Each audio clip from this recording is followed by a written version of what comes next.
My mission is simple, to help you protect your family and keep more of your money. I'm here to help level the playing field for families and those who seek the truth. There's always a new way to make money, but at the end of the day, it's your family's security and your legacy that matter. And I promise to help you protect what's really important to you. Legacy Money starts now. Hey guys, welcome to Legacy Money, the show that shares the truth about money so you can live more, give more, and leave more. I'm Barry Page, your host, and today I'm joined by my special guest and colleague, Todd Veillon, founder of Capital Planning in Ville Platte, Louisiana. Todd, welcome to the program. Hey, Barry. Great to be here, brother. Awesome. Well, I'm looking forward to talking to you. We've known each other for probably about 20 years now, just through different groups, organizations, company events, and so on and so forth. But I think I had black hair when I met you. why don't you tell those that don't know you, tell us a little bit about you and your practice, your family. Start out with your family. Tell us a little bit about your family, because I know y'all have a family business around there. So we tell us a do, little bit about your family and how you got in the business. Well, it's I'm from a small town in southwest Louisiana, about 45 minutes from Lafayette, Louisiana, if you're familiar with it, town of Ville Platte. Oh, yeah. I was born and raised here, and pretty much everybody who is here either was born and raised here or they married someone from here. That's just the way it is. Right. And I've been blessed beyond to have been successful in this business in spite of being in a small town, because quite frankly, we're all over the country, but this is where it all started. And a lot of our clients are right here. That's awesome. But I'm about third to fourth generation of forming family, car dealerships. My family's been in a lot of different business ventures. So being an entrepreneur and a business owner is always kind of come natural to me.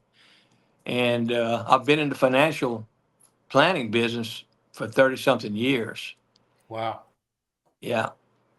That's awesome. And my story is a little different, because when I started out, I wanted to be the best I could be, of course. And I wanted to learn everything I could so I could apply it to my own family and then teach that to other people. So I did all the things I thought I needed to do. Became a chartered financial consultant, hired outside coaches. I really went all in. I learned to do traditional financial planning. And quite frankly, I was rocking along for about the first 10 years until we got to the year 2000. And as you recall, that was a dot-com bubble.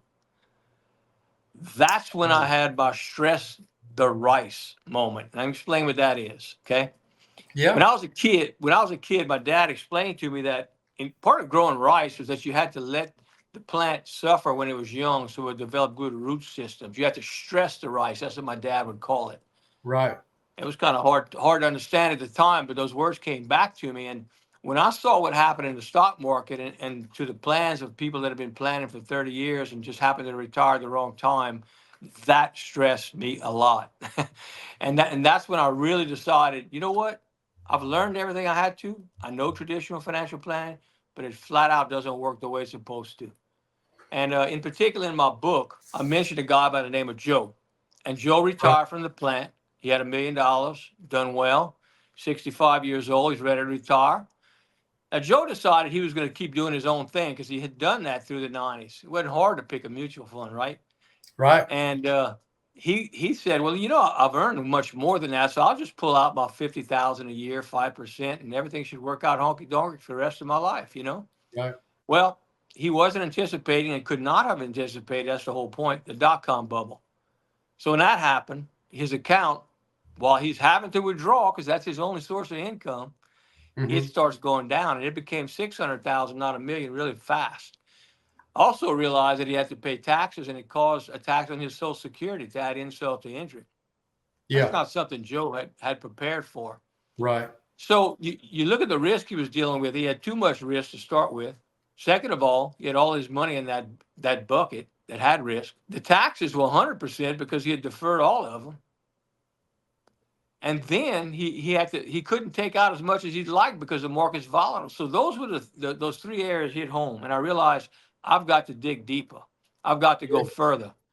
And I Sure. think that's when I became, and I developed a system I call holistic economic life planning. One of the things I learned years ago was that it takes a team, Yeah. and you should spend your time doing what you do best and Right. delegate the rest. So Yes. you've got to find people to do the rest that are better than you in those areas. And that's what I did. I put together a team. Capital planning is my business. We have a team we call Capital Planning Team. Right. And my son-in-law is a CPA. He's in the office. My daughter and my one of my sons is a financial uh, planner as well. They do money management and insurance as well. I've done both over the years as well. And we have mortgage people. At one time, we had a mortgage person in this office to help our clients with their debt positioning and so forth. Sure. So it Sure. takes a team. Yeah, absolutely. Well, one thing that I've always liked about you, Todd, and appreciated about you is that you have a way, you keep things simple. As a matter of fact, I remember one of the first times that we were doing meeting in our little study group, you drew some circles. Are you still drawing circles? Oh, absolutely. Yeah, Yeah, that's one of the things I do best. yeah. We Yeah, and got to keep it simple. I yeah, find that when I talk to people, you start looking at all the numbers and the spreadsheets. Sometimes they get a little overwhelmed. So is that why you like to just take it back to pen and paper and keep it real simple like that? quite honestly, it overwhelms me, and that's why I keep it simple. Yeah, yeah, The point is that I think we overcomplicate a lot of things.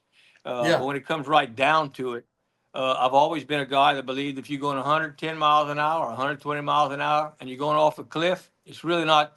Why waste our time debating on the speed? It's not going to end well, and we got to Right. fix it. You know. Yes. Yeah. Uh, so that's kind of the way in my own simple format.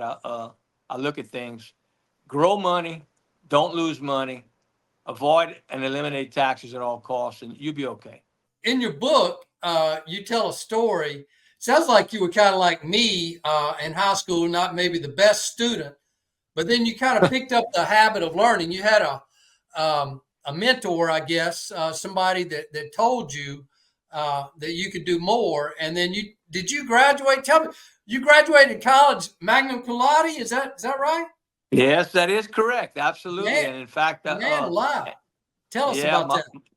well, my intention was to go to law school, which I did for a very brief period, but it just it was not for me.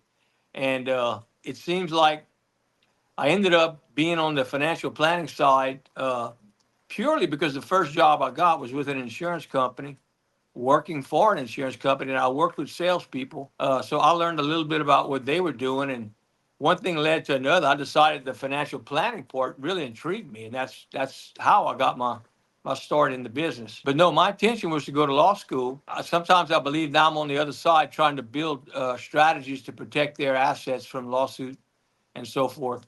Uh, so it's still a strategic game, Right. and I think law would have been the same for me too. In life, I've always loved sports, and I played everything I could, and I just love trying to develop winning strategies. And that translated into what I try to do today. I look at everything like a chessboard, and in the financial world, it's a matter of where the pieces are moved on the board that determines the outcome. And there's not enough people spending. Traditional financial planning is very linear, it's one dimensional. It doesn't go deep enough into proactive tax planning uh, and building buffers against risk and so forth. Protecting from lawsuit, bankruptcy, quite frankly. All you got to do is drive around, see the billboards, you know that that's something you better be able to afford against. Right. Right. Absolutely. Absolutely. Well, that's a nice segue into your book here. So your book came out. You're calling it "Help Money Help for Holistic Economic Life Planning," and that kind of describes what you're talking about there. And it's a good read. I've been reading through. I'm not quite done with it yet, but man, there's some good stuff in there. What made you decide to write a Thank you, book, brother. Todd? Well, I wanted to be able to introduce myself and my philosophy on money and life. And that's what this book is really all about. If you go through it as you finish this book, you're going to get to know Todd Veillon. You're going to know before we work together, if you read my book, exactly how I view life. And I think perspective is everything. My Lord and Savior Jesus Christ is the core of everything I do. And I believe that we all created to do certain things. I believe my mission is to help people with their finances. Mm. And the more successful they are, the more money they can give to St. Jude's and so forth and help their families. So my role is to teach. I like to think of myself as a Christian capitalist. I'm glad to hear that. I'm glad to hear you speaking about that. I mean, I think, people don't quite grasp, God tried to teach us about money throughout the Bible. I mean, I think there's more Absolutely. verses on money in the Bible, finances, than anything, even more than faith. And Absolutely. so, what do you feel like is the biggest problem out there, facing Americans, families today? Well, I believe first off, they don't save first. The first thing you got to do is pay yourself first. That's one of the things I always tell people. I said, you got to protect yourself immediately from dying too soon if you have a family, a young family in particular. But you've got to save money first. When you make a dollar, all of my family knows as they were growing up, I told them you should take, 20 to 30% of everything you make right off the bat and put it into savings and forget you have it and Hold adjust on around. now. Hold on. 20 to 30%. Now, the average American has been told maybe to save 10%, but we know most of them aren't saving 5%. So that sounds like a stretch. Do you Well, think people can save 20, 30%? no, I don't. But here's the point. It's the same thing I wrote about in my book, where a lady told me you should shoot for A's regardless because you got to set the bar high. Yes. And the truth is, if they end up saving 10%, they'll be okay. I prefer them to do 20, but let's try for 20 or 30 when we get started. Okay. Right. The thing about it is, when you put it in savings, you can always go back and get it initially. But Right. but but try to build that system where if you do that, you'll be so far ahead of the curve. And that basic thing of paying yourself first before you pay your bills is crucial. Yes. And that's what I was referring to earlier about that teacher that told you to go for the A's and you hadn't, and so you did, and I like that analogy there. That hey, if you're shooting for 20 or 30, you at least get 10. That's better shooting for 10 and not even getting 5, right? So You're that, so correct. That right, is it. right. Now there was three things that I kind of picked out in the book that you base your planning on, and maybe we can elaborate on those. Besides the savings, you talked about debt and risk and taxes. So when you talk about financial planning as a whole, and of course there's many ways to look at it, and you're involved in it from all aspects, but you say you usually start out with debt and debt positioning. What do you mean about that? Debt positioning. What does that mean? Uh, I try to teach people the difference between good debt and bad debt, and there is a difference. I'll give you some examples. Credit card debt, of course, is not good debt at all. It's going to be Especially high these days, interest. right? It's going to be a high interest, and it's not based on any collateral against anything that's worth any value. On the other hand, real estate, to the other extreme, would be the reason that I still maintain a mortgage on my home is because the rate's 2.75%. And I've let the math decide for me that it's not worth taking money that's making compounding tax free over 5% to pay off that long term debt. And that's a little bit of leverage. So all debt is not the same. And Hmm. understanding on the board how you should position yourself in terms of using leverage when it applies is part of the help system. The next thing that you talk about is risk. And of course, there's all kinds of risks, but can you elaborate on the risks that people take that maybe they're not even aware of? I mean, I find I They talk to aren't. people and they have all of their money in their 401k or IRA, and they don't really think of themselves as taking a risk. But go deeper Well, into that. I will. And there's another acronym I use that I coined, and it's in my book, and it's called REAL. And REAL stands for real estate, equity, annuities, and life insurance. I like it. Now, this is the thing. We have lost, I believe, that at one time people understood the value of owning real estate. They understood the value of owning equity, whether it be in a stock or even better, directly into a business venture. Okay. They also understood the tool annuity and what it provides in the form of a pension, safety, protection from lawsuit. and life insurance, which is to make sure that if you die too soon, live too long, or needed to get the money you could use as collateral, that was a proper tool. And people in the past used to understand that.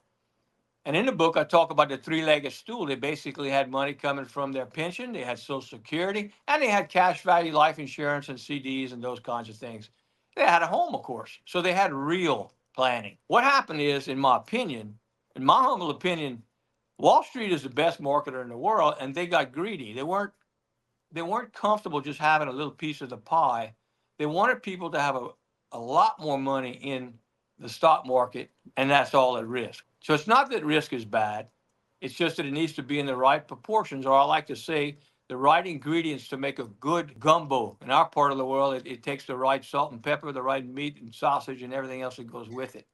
Yes. So that's what real planning is all about. That's what we try to explain and teach to our clients so they can, go on and spread the word that we need to dig a little deeper. I like to think of, what you mentioned, the life insurance, annuities, real estate.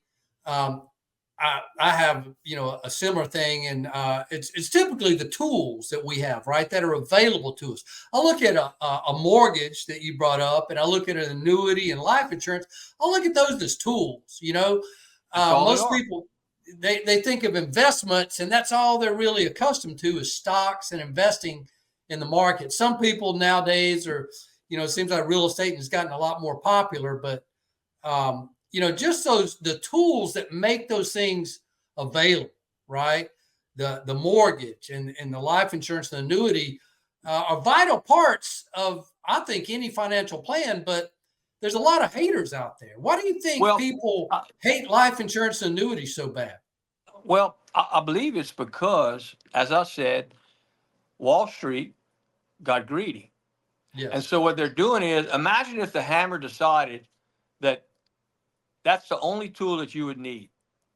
So it started demonizing the saw and the wrench and all the other tools in the box, right? Right. Now, Hmm. we all know you can't build a house with a hammer, but it is an integral tool, right? But it wouldn't be much of a house. Yeah. Every tool plays a role. And if one Yes. tool gets greedy and starts demonizing the rest of them, people begin to lose their minds in terms of what's a common sense when it comes to planning.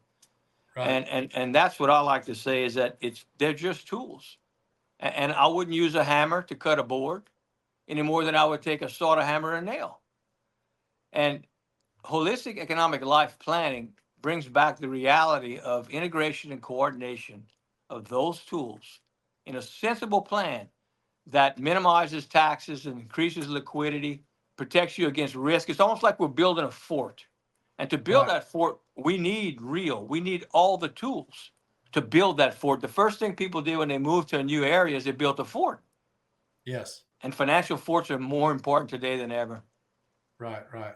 Well, that kind of goes back to the risk factor that we're talking about there. And, obviously there's risk with any investment or most assets, but there's other types of risk. And you brought that up in the book. And, there's all kinds of insurance, obviously. We buy insurance to protect us against risk, but you talk specifically about getting older, right? So, we're both in our 60s now, and those risks come a lot faster as you get older, right? Yeah, you're And right. our health declines. So, talk to us a little bit about what people can do to protect themselves from some of these real risks that we face. Well, for one thing, they can make sure that they're positioned correctly on the chessboard in terms of eliminating some of the market risk and therefore bringing in, at the ages we are, some of the annuity concepts and have some proportions there. Hopefully, also, if they have at least 30% of their assets in cash value life insurance, they'll have what I call a buffer so that when their market money's down, they aren't forced like Joe in the book to have to go to his market money for income. He may be able to go to take it all out of his life insurance, and it's income tax free and it doesn't affect Social Security. So it has a rhyme and a reason to be on the board. I love how you're positioning, right? The chessboard, the positioning. That's all good. But can you elaborate a little bit on um, when you talk about the life insurance being tax-free and the Social Security, when I talk to people that are retired, maybe they're just about to take Social Security, or maybe they're already taking it. If you talk to somebody that's, say, 70 years old and they've been taking Social Security for a few years, I find that a lot of them don't even realize they're having to pay taxes on their Social Security.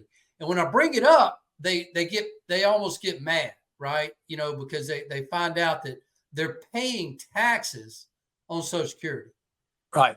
If you could elaborate on the taxes and the tax exempt status of life insurance and the tax on Social Security, which people are having to pay. Right. Well, when Social Security first came out, it wasn't supposed to be taxed.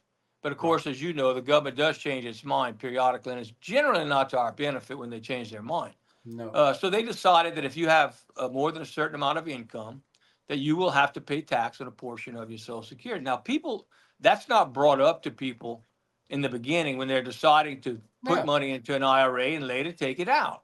Right. Not only do they not talk a whole lot about taxes, they don't talk about the residual or the ripple effect taxes that come from having too much taxable income on the chessboard. Right. And that causes, so if you have too much income, you can. And when you say too much, just so people know, that's not a big number, right? If you're married, no, it's not a big number at all. $44,000, right? Quite honestly, if you make $44,000, now half of that was counted as your Social Security check. It's not hard to get. Yeah, Social Security could be 24 to 36, right? Right. So the bottom line is, but they don't know that, and that isn't brought up to them because they haven't done any proactive distribution planning, proactive tax planning for beginning with the end in mind, as Covey says in the book, Stephen Covey. Yes. So those are the kind of things that we like to bring up to our 30-something, 40-something year olds, and we'll have portions of their money in Roth IRAs and cash value life insurance. And, and I'll tell you something that people don't realize, but there is a sweet spot. And generally speaking, it's great to put money into your 401k up to the match. And it's also important to not let it get over, let's say, give or take $400,000. Because if the income that you have is taxable, is within the standard deduction, there's no taxes on it. So you see, it's not that putting money into 401ks is bad. It's that putting too much money into 401ks is bad. When I take medicine, it's not that a couple of pills can kill my headache, but if I take the whole bottle of Advil, it's not going to work out too well. Yeah. So it's about the amount of ingredients that go into the recipe. And that's what's different about the health system. We aren't saying that life insurance is bad and the market's good and the market's bad and annuities are good. You see, that's these people that are arguing about the hammer being better than the saw. It's the most ridiculous, insane argument I've ever heard, because tools they all play a role. They do what they do best and delegate the rest to the other tool. If you build a sound system, then you're going to pay a lot less taxes, in some cases, zero taxes during retirement. I've seen it happen, actually. Right. Yeah. And, it's unfortunate that, people work their entire lives. They get out there to a place where they can retire. They've saved some money. And then they get hammered with taxes. And that's usually, unfortunately, one of the biggest expenses that they're going to pay, during their retirement time. And I know you don't really, you talk about that in the book. And of course, my mentor, Nelson Nash, used to speak a lot about, that time, income planning, you like to call it, instead of retirement. Touch on that a little bit. Where did this word retirement come from? Yeah, that's in the book I mentioned. It goes all the way back to, it was not even a concept in anybody's mind. Back in the day, people just worked until they couldn't anymore and moved in with the family and kind of, reduced the type of work they did on a daily basis. Grandpa might have done the dishes and so forth. And but anyhow, people all work together. Retirement wasn't really a concept until I believe it was in Germany. Back in the Bismarck in Germany, 1800s, Bismarck, and that was the first system that was tried to put in place to have a check for people at a certain age. Yeah. So retirement is just it's a fairly new concept in terms of, if you are a history person. We're just talking about Social Security, of course, in 1935, and that's when FDR came out with Social Security, just another social system. But look at that now. Look at the mess that Social Security is in. More people depending on it than people paying in is really where we are today. and it's about to get worse. So it's really sad. But then on top of that, we've got Medicare, Medicaid.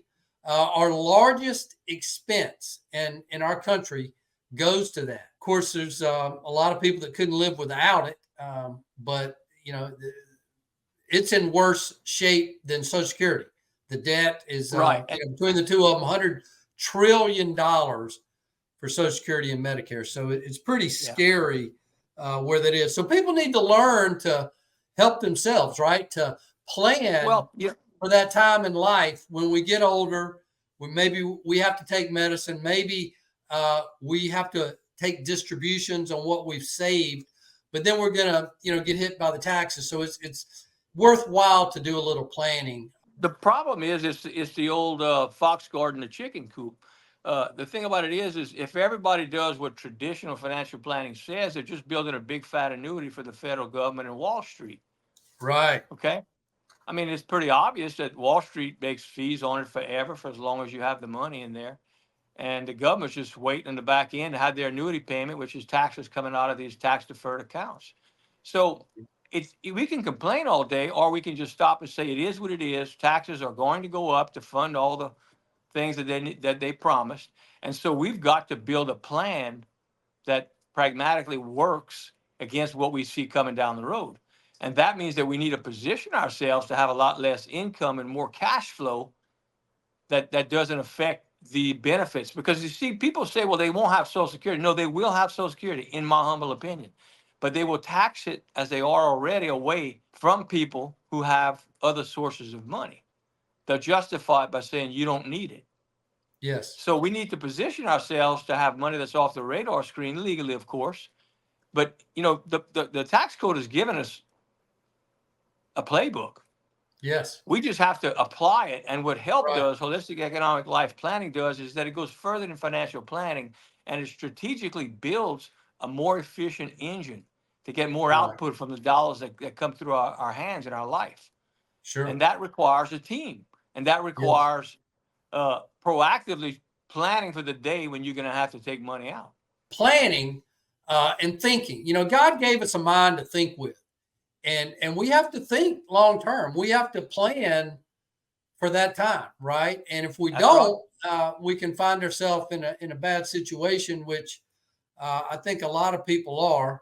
I'm just really I'm taken back, just about daily with people that they plan more for their Labor Day vacation, their summer vacation, than they do for their finances, right? And this is something that many people find themselves. I think today we're in kind of a precarious situation. I mean, what are your thoughts on a recession or the economy? What's going on now? Do you think is going to happen over the next 5-10 years? That really all the things that we're talking about, the risk and the planning. What makes that more important right now? I mean, are we is the economy doing well? What are your thoughts on that? No, if you look at all the underlying factors that affect inflation, I think we haven't seen the worst yet. And I actually believe that because it's an election year, there are some things that are being done artificially to hold the market in place. And as you see, because of it, inflation's running wild. I don't think we've seen the end of that at all. So I think it's going to be even more important that going forward, we recognize the market will be volatile. Okay, it will go up, it will go down, but there'll be more volatility in the market. So I think having that buffer or having money that does not go down in addition to your market investments is going to become more important. I also believe that the interest rates are going to continue to rise, and we've got to create our own family banking systems where we can use our own assets as collateral and get preferred interest rates and have the ability to have flexible payments back to those plans. So the type of work that you and I, quite frankly, have done for the past 20 years is becoming more and more important, not less. And that's what I strongly believe. Right. And just taking it a step farther, and I want to get your kind of thoughts on your personal, if I don't have sure. to I'm an open book. But yeah, well, we talk about the financial planning while we're working, right? But the long-term care and the estate planning in particular. Um, why do you think that's important? I mean, like you started out talking about, your family and your dad and the rice and the family, the farm. My grandparents had a farm and we all, went there, but nowadays that's few and far between. So looking at the next generation, um, is that important to you, your legacy and that estate? Absolutely. It's very important that they learn the things that I personally have learned, sometimes the hard way. Like, as I said, I went through some times and maybe look a little further, dig a little deeper. I've had some very successful great grandparents and grandparents, okay? But if they had known the things that I now know today, their estates would have been a lot larger and a lot simpler and a lot more liquid. Mm, So those are the things that I want to teach to the next generation to survive and thrive right. in the United States of America going forward is going to be a lot more challenging, and it's going to be a lot more, uh, take a more proactive approach than it did in the past. And that's where the help system comes in. And you Yeah. should meet with people more often. My clients, tell them, look, it used to be we could have an annual review. Now we have biannual reviews. We meet quarterly. And Yeah. it's important because it holds them accountable to the plans that they said they wanted to accomplish.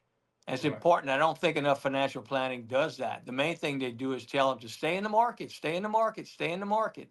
And of course, that's a great deal because if they stay in the market, the fees keep paying the advisors and the tax man's waiting to pay the government on the back end. It takes more pieces of the puzzle than just that. And unfortunately, they've dumbed it down. And like I say, too much risk, too much taxes, and not an understanding. So I'm trying to teach my family and the people that I work with to teach their families how to build a family plan, a legacy. On the back end, we may have medical costs, and some of those costs, you can plan for that. Today, modern life insurance is advanced to a person if you have a chronic illness rider, so you can use it for the health care. That Right. can devastate an estate on the back end. So it plays a vital role in the Yes. planning. And Yes. that's not talked about enough because, again, the focus is on rate of return and staying in the market. Sure. Yeah. So your book is Help. Your website is capitalplanningteam.com. Is that the best place to get the book or somebody Actually, wants go to? on Amazon and put my name, Todd Veillon, and the book will come up as well as my children's book, Possum Ugly, on teamwork and Christianity.